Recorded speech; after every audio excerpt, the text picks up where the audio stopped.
La opinión de las clases pudientes sobre tal estado de cosas se expresa en la literatura de la época. Los contemporáneos se admiran de las exigencias exorbitantes de los trabajadores. En otro tiempo, los obreros no solían comer pan de trigo, se alimentaban de habas y pan ordinario de avena. En vez de vino, bebían agua. El queso y la leche eran para ellos golosinas que rara vez podían gustar. Se vestían con sayales pardos. En aquella época todavía existían las buenas costumbres, pero hoy quieren comer más que sus señores y presumen de ricos trajes cuando deberían vestir estameña como en épocas pasadas. ¡Ay, en qué tiempos vivimos! Sin duda, hacia 1360-1370 el trabajador inglés podía permitirse muchas cosas con las que no se hubiera atrevido a soñar algunos años antes, y que el obrero francés no disfrutaría hasta bastantes siglos después, pero estaba persuadido de que no hubiera logrado elevar su nivel de vida sin desafiar al rey y al Parlamento. Demasiado sabía que la gente que gobernaba Inglaterra solo esperaba una ocasión propicia para quitarle de nuevo unos derechos tan difícilmente adquiridos, y estaba decidido y resuelto a luchar para mantener su nueva posición. Algunos nobles juzgaron estos síntomas como precursores de otra época, pero no hicieron caso de sus advertencias. La rebelión de Wat Tyler. En 1377 se elevaron voces en el Parlamento, quejándose de la arrogancia sin cesar creciente de los campesinos y trabajadores agrícolas. Creían poder desafiar con impunidad las leyes. Cuando sus señores intentaban aplicar las prescripciones legales, los amenazaban de muerte. En todos los lugares del país organizaban reuniones en las que se prometían ayuda y asistencia contra sus señores, promesas que, llegado el momento, no dejaban de mantener. En 1380 el Parlamento votó una nueva recaudación de impuestos destinada a costear la prosecución de la guerra contra Francia, pese a que ésta se había hecho muy impopular. Los desórdenes comenzaron en el condado de Essex, en el este de Inglaterra, hacia la primavera de 1381. Bandas de campesinos furiosos apresaron a los recaudadores de impuestos y degollaron a miembros de los tribunales que pronunciaron severas penas contra quienes habían desobedecido las leyes referentes a la reglamentación laboral. También estallaron motines en Kent, donde el admirable Wat Tyler se puso al frente de los rebeldes. Algunos suponen que había sido soldado y había participado en las campañas de Francia. El 10 de junio los amotinados llegaron a Canterbury e invadieron la catedral durante la celebración de la misa. Interrumpieron los cantos litúrgicos gritando que deberían elegir un nuevo arzobispo, pues el primado que tenían, Salisbury, canciller del rey, era un traidor, y perecería pronto con la muerte reservada a tal género de criminales. Después, la banda se ensañó en los alrededores. Gran número de nobles se vieron precisados a buscar refugio en los bosques. Sus casas fueron incendiadas y también parece que hubo escenas de carnicería, como se produjeron en Francia en tiempos de la Jacquerie. Los campesinos en Londres. El objetivo de la expedición era Londres. Los campesinos llevaban intención de dirigirse al rey en persona, el joven Ricardo II. Sus exigencias eran completa libertad individual, derecho de caza y abolición de todo trabajo obligatorio y de toda prestación feudal. Es innegable que el pueblo estaba influido por las predicaciones de clérigos que pedían reformas desde mucho tiempo atrás, lo cual no significa en absoluto que Wycliffe, la figura religiosa más importante de esta época, tuviera relación de cualquier clase con los amotinados. Wycliffe proclamaba, en efecto, que la Iglesia, ante todo, debía despojarse de sus bienes superfluos, pero en el orden social profesaba opiniones más bien conservadoras. El miércoles 12 de junio, uno de los principales caudillos de los campesinos, el sacerdote John Ball, arengó al público. Durante 20 años este luchador fanático de las ideas democráticas había recorrido el país predicando con la misma energía contra el gobierno y la clerecía. Solo se callaba cuando las autoridades juzgaban oportuno meterle una temporada en la cárcel.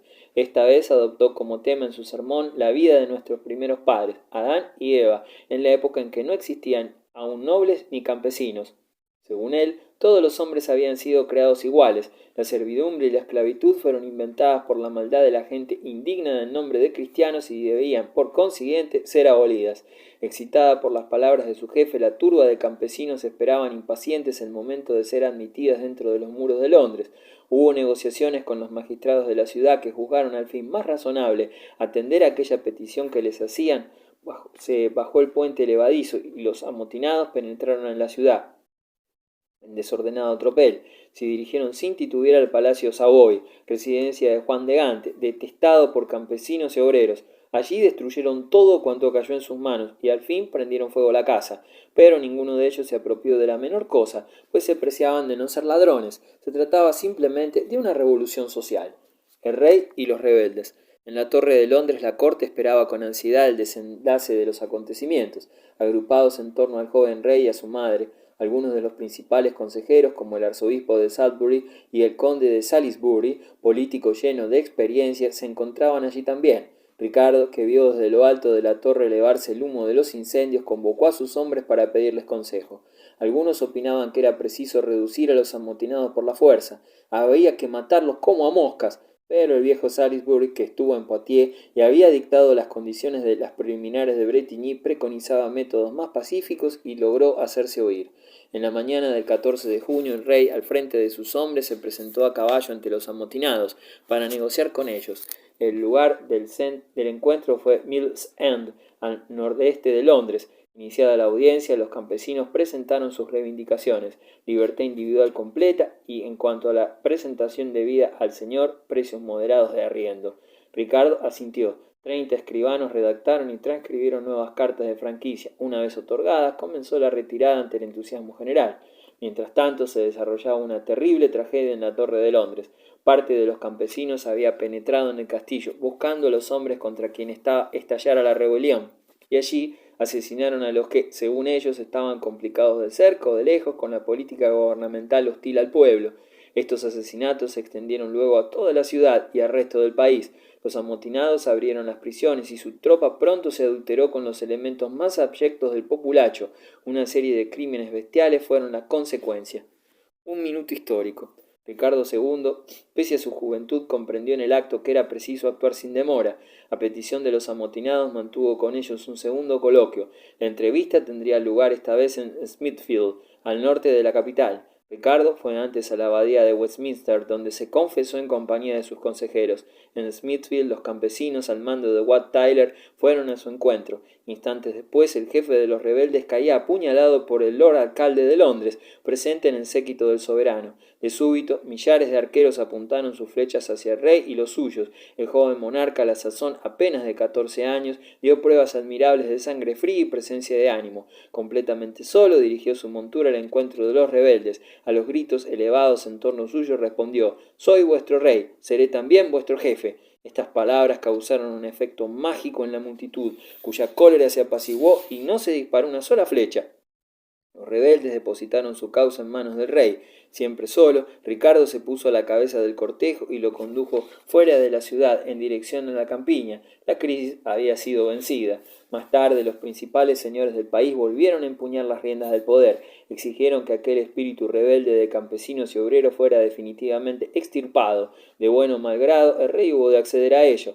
Después de entregarse a las peores venganzas, cometieron un perjurio de la peor especie. La carta de libertad que el rey promulgara en Mill's End fue declarada nula y no concedida. La rebelión de los campesinos fue ahogada en sangre. No obstante, la lucha no resultó inútil. En el siglo XVI llegaría su triunfo. Por de pronto fue preciso suavizar la ley laboral de 1351 y la rebelión de los campesinos fue una lección que los lores no olvidaron en mucho tiempo. Dos príncipes desequilibrados. Ricardo II de Inglaterra.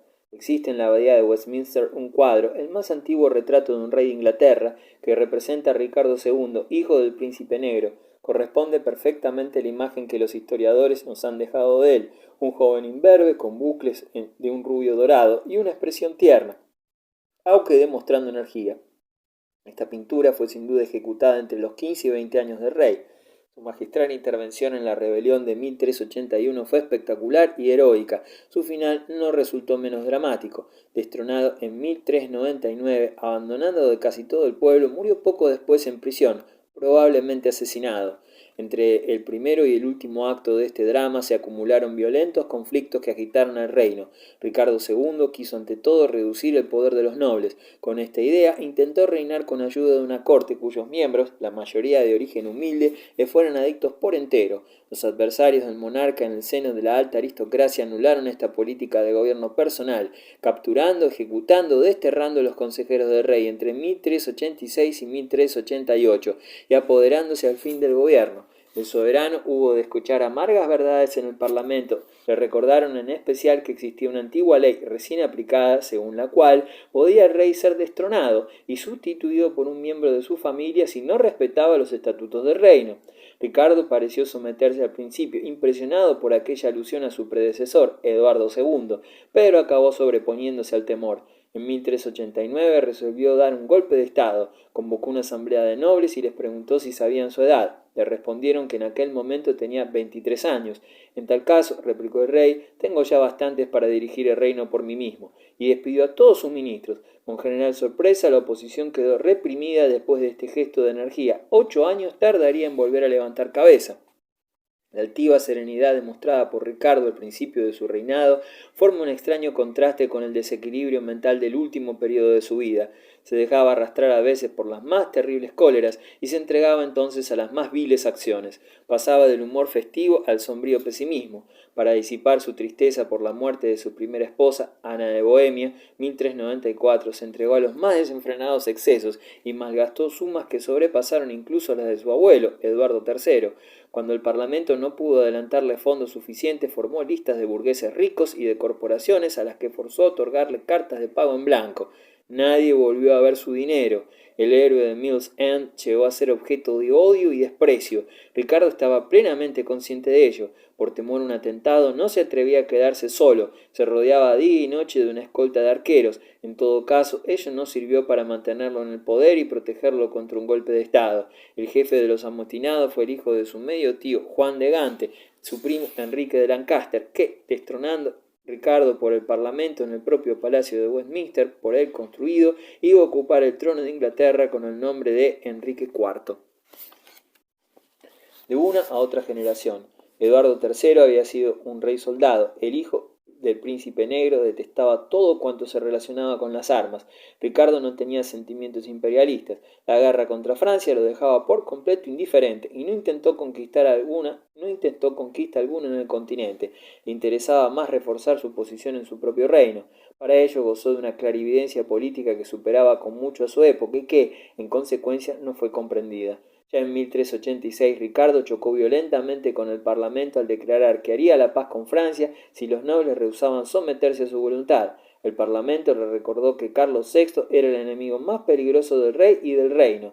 De ello Ricardo no estaba tan seguro. Renunció de momento a su proyecto, pero 10 años más tarde concertó una paz de 30 años con Francia, 1396. En caso de que Ricardo encontrara dificultades, el rey de Francia se comprometía, según las cláusulas del tratado, a acudir en su ayuda. Para sellar esta paz, Ricardo tomó por esposa a la hija de Carlos, la pequeña Isabel, entonces de 7 años de edad. El pueblo inglés emitió un severo juicio sobre su rey, y de esta nación, ¿qué pensaba él? No hay, diría, en su prisión de la Torre de Londres un pueblo tan extraño e irresoluto como el inglés. Ha destronado, matado y arrastrado a la ruina a muchos reyes y ha vivido siempre entre la cizaña y la discordia. Carlos VI de Francia. El soberano de quien Ricardo esperaba ayuda en sus dificultades tenía apenas 28 años al firmarse el tratado, que debía detener tan larga guerra, pero era un hombre acabado. Carlos VI de Francia ya demostraba ser un desequilibrado mental. A la muerte de Carlos V en 1380, la regencia fue asumida por sus hermanos, los duques de Borgoña, de Berry y de Anjou, hasta la mayoría de edad de Carlos VI. El joven rey aparentaba excelentes cualidades. Su padre le proporcionó los mejores maestros en la época. Deseaba hacer de su hijo un príncipe de su estilo, culto, dedicado por entero a sus deberes de rey, pero Carlos VI no era un sabio, sino un joven fogoso que se sentía a sus anchas en el baile o cazando. Demostró también valor militar en Flandes. Felipe de Artevelde, hijo de Jacobo, había expulsado a Luis el Malo, conde de Flandes, y logrado la unión de los municipios flamencos en su lucha por la libertad, 1382. La victoria de estos confederados flamencos sublevó ese año la burguesía de París contra la política fiscal del rey de Francia. El levantamiento de los flamencos constituía al propio tiempo una amenaza para el duque de Borgoña, tío del rey, yerno y heredero del conde de Flandes. El joven rey entró personalmente en campaña y el 27 de noviembre de 1382 consiguió sobre los confederados la victoria de West Rosbeck, que costó la vida a Felipe Artevelde.